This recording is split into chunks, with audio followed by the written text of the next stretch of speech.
After a breakthrough year in 2023, Sydney Chameleons of rock RedHook understandably had a quiet start to this year. But that all changed earlier this month with the release of their new single Scream 2 and a couple of show announcements, the first of which will be Women in Rock at Norton's Music Factory in Caloundra this weekend.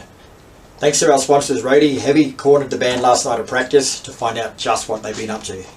G'day, it's Alex. Hey, it's Ned. Hey, I'm Emmy, and we're from RedHook.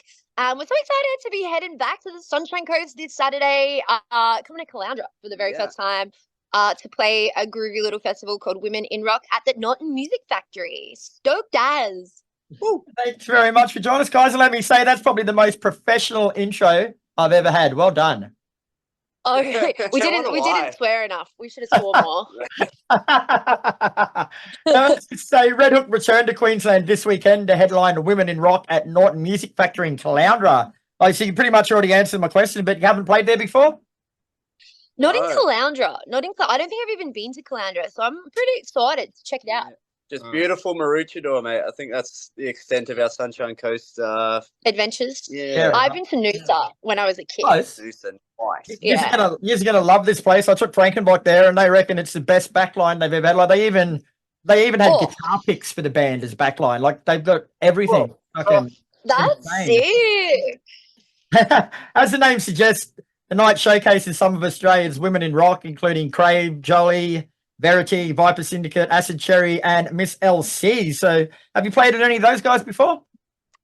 Yeah, we actually have, not like as a full band, but Sienna from Krave jumped up with us on a headline tour last year to do guesties on Imposter. So really, really excited to see her band Krave play live. I've also seen Jollee play, just like at a random gig when I was just up on the Gold Coast, and she's fucking rad. So excited to see her again. And yeah, just really stoked to see all the talents, the awesome femme talent that Sunshine Coast has to offer. Well, I'll let you in on a little secret here. The girls have actually seen Krave before at a Christmas show, and they loved them. So you guys are going to have to be on your A game to impress them more than Krave. Ooh, yeah. All right, the gauntlet has been thrown. Well, I trust your girls' judgment. They're usually pretty good critics. So right. Let's go. All right. So what's the actual story behind this show and the name Women in Rock? Like, was it an initiative led by the venue, or did the bands put it together? Yeah, I'm not sure. I think we just got hit up by the venue to be a part of it, and supporting femme talent, especially in the heavy space, has always been really important to me and the band. Of course. And the dudes. And I think, what was it, David from Hostile Entertainment? He's helping put this together as well. Yeah, he's an absolute legend. Yeah, lovely guy. So we're, stoked that they've invited us along, and looks like it's going to be a really, really cool show. Yeah, like playing, and also, just playing like regional shows and like kind of grassroots, at, grassroots venues, and supporting like, that sort of level of the industry is always really important to us and will always be important to us. So yeah, we're just excited to meet some new people and play a new venue and have a good time. That's it. Now, I ask this question with the utmost respect, but you get to celebrate and have fun, Emmy, because it's Women in Rock. But what happens with Alex and Ned? Like, do they just got to stand there and have bananas thrown at them or something? Like, what's going on? Right. Usually we what is it? We get the the circus where you sit on just above like a pool of water and they throw the thing. Yeah, that is pretty fun.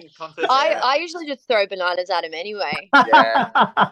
So everyone BYO bananas on Saturday night? Yeah. BYO bananas. Potassium, it's good for you. No, I think like honestly though, like the gender thing, I think it's important that we kind of just normalize the diversity. Like I love that this event is like shining the spotlight on like femme artists, but at the same time, like it's also just important to normalize like, all of us rocking out together, you know what I mean? Like, does that make sense? Probably didn't articulate that. It does. Well, this is probably one of the only serious questions you'll ever get from me, but this is something that's close to your heart, Emmy, like the whole Women in Rock thing. Like you've done a lot of advocating and raising public awareness, but have you noticed a shift in mentality and behavior from what you're doing? Like, is it actually making a difference? I think so. I definitely think so. Like, I'm not trying to say anything that I've done has made a difference. Like, but you've been a big contribution.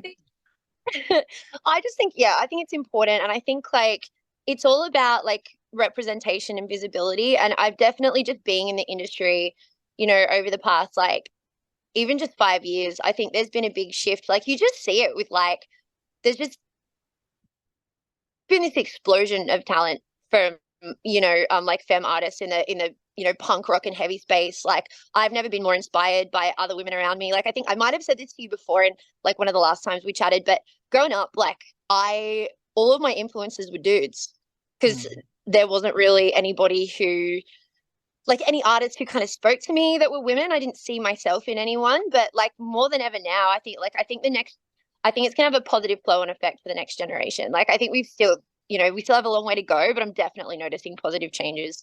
And I think like even just stuff like not all the time, but a lot of the time, like festival promoters and stuff, they take this stuff into account when they're booking lineups, and they do try to sort of champion more local talent. And that's how it's going to change, is like events like this championing talent from the grassroots, so that has like a, you know, trickle on effect up the ladder till we get to that headliner level.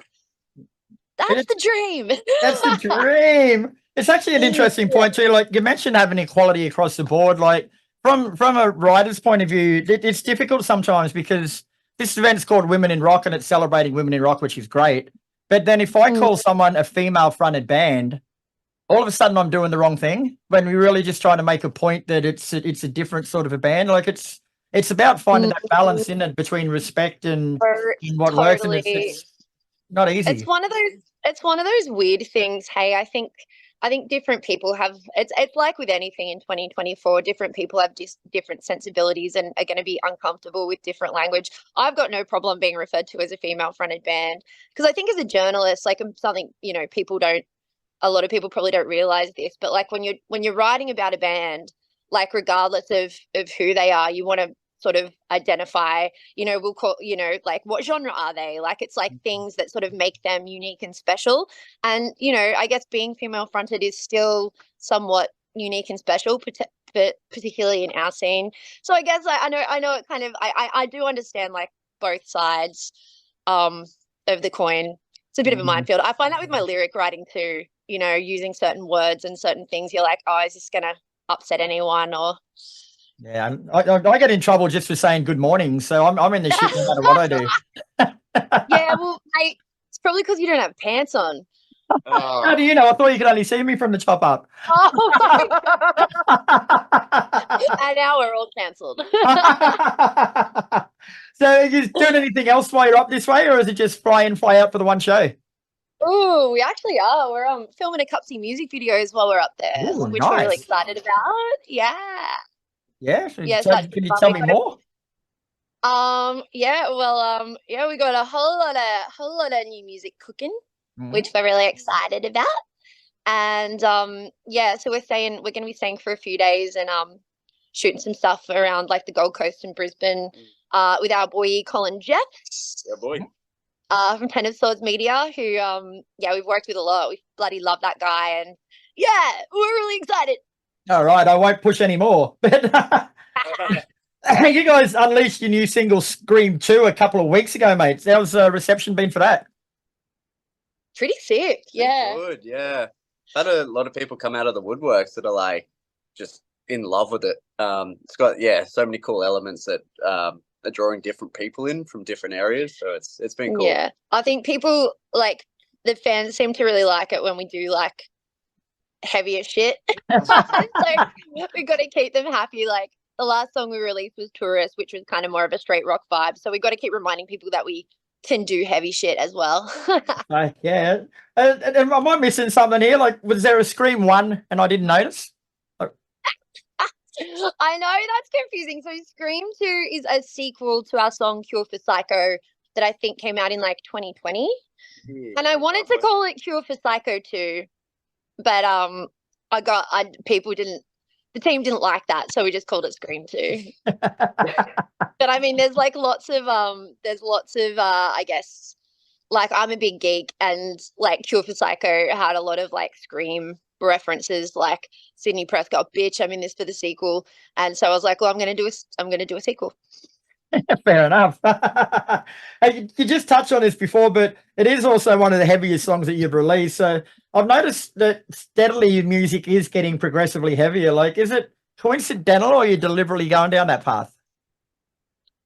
Oh, well, That's a good question. yeah, it's a good hey, question. I mean, I think we just keep trying to like, I think that one of the aims that we have in our band is like when we write shit, like we just kind of try and top ourselves in every direction.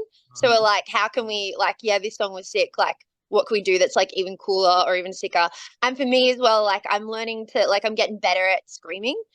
Like I'm still not great at it, but I'm definitely getting better. I think like when RedHook first started, every time I tried to scream, I sounded like a chipmunk getting pinched. It was like so I'm going to I'm bring you an definitely Alvin getting shirt in on Saturday. brutal. I'm going to bring you an Alvin shirt on Saturday. Oh my Alvin god, I Chipmunks. could rock a chipmunk shirt for sure, man. But yeah, so I think it's also that it's kind of like I'm keen, yeah, I'm really keen to like do more of that style of vocal and get better at that. So yeah, we're it's fun. It's fun to just challenge ourselves and see how far we can bloody push it. Yeah. Now, I was going to ask you if it's a standalone single or part of a new album cycle, but from the way you answered that last one about the videos, you're going to tell me to get fucked. So we'll concentrate on the last album. I haven't spoken to you guys since. I think you can probably put it. I can, but I'm not going to ask you about it. But I haven't actually spoken with you since Postcards from a Living Hell came out. So how was the response? Was it everything you expected? It was so much more than we could have ever expected. Like I think we all kind of felt like we were punching above our weight a little bit like when that album came out, because you know it's first album, we're a completely independent band, so to like, you know, get just even stuff like, you know, like getting Triple J feature album, like charting on ARIA, like this was all stuff that was like beyond our wildest dreams. And you know, obviously even more I think the thing that I was stoked on the most about the album though is always just, you know, the most important thing is that the fans like it. And I don't think there's a single song on the album that like wasn't someone's favorite, which I love. Which means there's like a little something that's special to everyone. So I feel like that's the most satisfying thing as an artist, I think. I read through quite a few of the reviews. Like you had reviews from Metal Hammer and Loudwire. Some of the biggest publications in the world were jumping on and grabbing hold, and not one person that I read anyway had anything negative to say. It's got to be a good feeling. Yeah, it does feel good. Yeah, we're not shit. awesome. Steve, Yeah. Not total shit. see everyone who bullied me in high school? Suck it. Stuck on that. Yeah. Oh, fuck. It's a good feeling. It was very our hearts were very, very full. Yeah. Now we just have to try and do it again. I'm not asking you anything about that. Don't try and make No, me. we're not. Yeah, no. I mean, like, not that. There's, you know, we don't have like a new album coming or anything. Like, why would you assume that, you know, just like quit it, just forget about it, Chris. I'll blow myself out. So your next show after this weekend is Great Southern Nights in Wollongong with North Lane, G Flip, and I can't even read my own writing. Ballpark Music and more. Sounds like a lot of fun. Yes, yeah. Well, I guess it's more of a not per se like a collective. It's not like we're all playing with those artists, but yeah, we're doing our own little headliner thing, which is exciting. It'd be sick to play with them. Yeah, we'd love to play with North Lane one day. It's basically like it's this New South Wales government initiative, which is really, really cool. We're basically like just injecting a bit more money into the live music economy and like local venues here. So they've just it's just like this just I don't know how long it runs for, if it's the entire month of March, but it's just like all these different shows in like venues across Sydney and Wollongong and around somewhere. So it's really cool. We're really stoked to be involved, and we're just doing a headliner in Wollongong with some close mates, Days Like These, who are originally from Brizzy boys. Brizzy boys. Yeah, they betrayed you. Exodus, they betrayed you. They're living in the Gong now. In the Gong. And, and our good friend, some good mates of ours called The Art, who are a really interesting they're a really interesting band. Like they were huge, like I think around the early 2000s, and they've toured with like, you know, the Cure, like Manson, Linkin Park, like Steel Panther, like, and yeah, they're really, really awesome. And they're about to sort of make a little bit of a comeback. So really excited to have them on board. Nice. And if I know you guys, you've got more shows planned for the future too, or booked. Can you talk about them, or we cutting that one too? We can tell you that you are definitely right. And we will be announcing some things, some stuff and some things for a little bit later in the year. Thanks very much, guys. We'll see you in a couple of days.